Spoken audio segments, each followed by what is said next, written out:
So a friend of mine had just gone through a breakup, right? She was with a guy that was obviously not any good for her.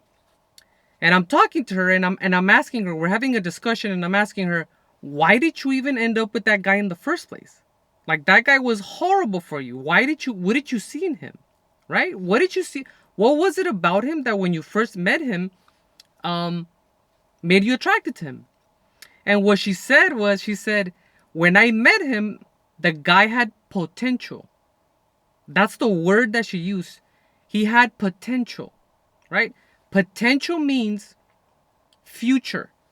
That's what potential means. So when somebody says this person has potential, what they're really saying is this person has a future, right?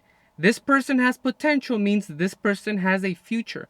It's no different from like investing in a business, for example, right? Why did you invest in the business? Well, the business has potential, right? Which is another way of saying the business has a future, right? That's the word that she used. This guy had potential, right? In other words, there's an element of future involved in the art of seduction, right? It's actually a myth that a lot of people that are very good at seduction have to be good looking, right? Some of the most famous seducers are not necessarily good looking. What they're very good at is that they have a very intimate relationship with the future.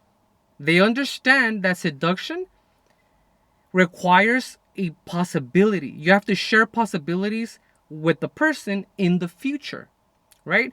A good seducer is somewhat like a fortune teller, right? A fortune teller is able to paint pictures in your head, right? In your mind, right? They have to sell you the possibility. So what they're selling you is sort of like a commercial of the future, right? A commercial of the future is where all the magic happens. That's how seduction is done. It's a promise of salvation or of a utopian experience in the future, right? A seducer has to plant seeds and pictures in your head in order for a seduction to take place, right? Aristotle said, the soul never thinks without an image. The soul never thinks without an image, right? People's decisions are based on the mental pictures in their head. They have to be able to see it, right? And sometimes they'll tell you that directly. They'll tell you, oh, I just don't see that happening.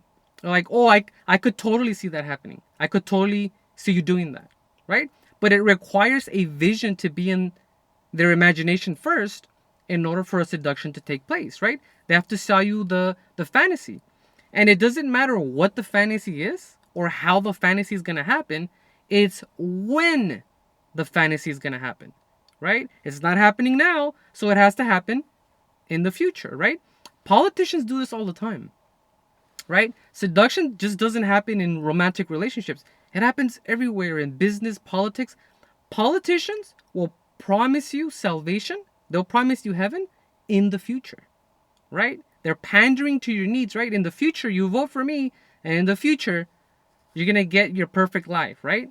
It's a form of seduction. Seduction only happens when the person thinks that whatever it is that they need, the experience that they're craving, is in the future.